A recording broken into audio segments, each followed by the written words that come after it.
سے خرچ کر دیا وہ تمہارا۔ تو پہلی چیز یہ جائیداد ہے جو موت آتے ہی وارثوں میں منتقل ہو جاتی ہے۔ دوسری جو تعلق رکھنے والی چیز ہے وہ رشتہ دار ہیں، دوست احباب، پھر بلڈ ریلیشن کے لوگ ہیں، فیملی کے لوگ ہیں، وہ قریب تر اس کے آپ کہہ لیجئے ماں باپ، بہن بھائی، بیوی بچے، سب سے کلوز ریلیشن کے لوگ ہیں۔ حضور علیہ السلام فرماتے ہیں کہ جب موت آتی ہے تو وہ جو چیزیں جائیداد کی ہیں وہ جہاں ہیں وہیں پڑی رہ جاتی ہیں، تعلق ختم ہو جاتا ہے۔ یہ جو رشتہ دار ہیں ان کا تعلق قبر تک قائم رہتا ہے، بس قبر تک ان کا تعلق قائم ہے۔ اور تیسری چیز نبی علیہ السلام نے فرمایا کہ وہ تمہارے اعمال ہیں، وہ زندگی کے کام ہیں کیے ہوئے، وہ قبر میں تمہارے ساتھ جائیں گے اور تمہارے ساتھ رہیں گے۔ یہ تین چیزیں انسان کے ساتھ اللہ رب العزت نے منسلک کی ہوئی ہیں جو ہر انسان کے ساتھ۔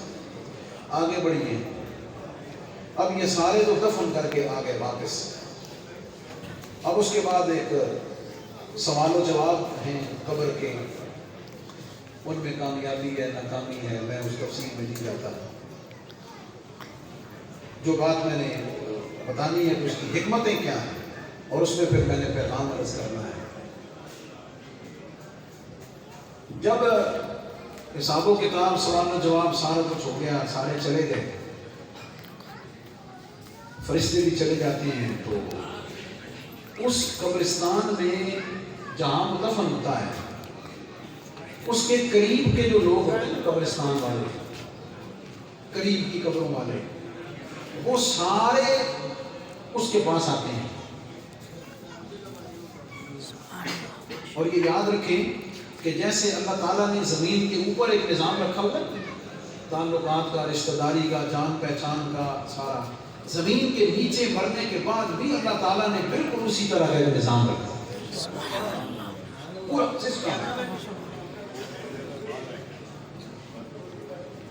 وہ اس کے قریب آتے ہیں، سارے آ کر پوچھتے ہیں کہ بھئی وہ بھائی کا سناؤ کیا حال ہے، چاچے کا سناؤ، مامے کا سناؤ، بہنوئی کا دس، وہ بتاتے ہیں کہ جناب یہ کرنے وہ کرنے سارا کچھ۔ اچھا، اب وہ اس سے پوچھتے ہیں کہ اچھا یہ بتا بھی آج تیری شفٹنگ ہو رہی ہے دنیا سے آخرت میں، زمین کے اوپر سے زمین کے نیچے کی طرف تو شفٹ ہو گیا ہے، ذرا یہ بتا آج اس جہان کے لیے، اس دنیا کے لیے کیا لے کر آیا ہے؟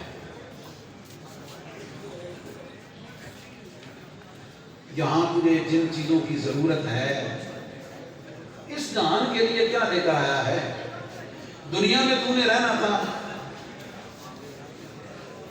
سردی سے بچنے کے لیے تو نے گرم کپڑے اور کمبل لیے، گرمی سے بچنے کے لیے پنکھے اور اے سی لگائے، موسم کے اثرات سے بچنے کے لیے تو نے گھر بنایا، سفر کرنے کے لیے تو نے گاڑیاں لی، آسودہ زندگی گزارنے کے لیے تو نے پیسے کمائے، سارا کچھ کیونکہ تو نے وہاں رہنا تھا تو وہاں کی ضروریات کے لیے تو نے محنت کر کے وہاں کی زندگی کا ساز و سامان اکٹھا کیا، اب یہاں آیا ہے، یہاں کے لیے کیا لے کر آیا؟ ظاہر ہے دو طرح کے بندے ہوتے ہیں، ایک وہ جو قبر کو، مرنے کو یاد رکھتے ہیں، دوسرے وہ ہیں جو غافل ہوتے ہیں۔ جو یاد رکھتے ہیں ان کی تو کیا بات ہے، اللہ تعالیٰ اپنا کرم کرے اور ہمیں ان نیک لوگوں میں شامل فرما دے۔ جو غافل ہوتا ہے وہ کہتا ہوئے میں تو کچھ بھی نہیں لایا۔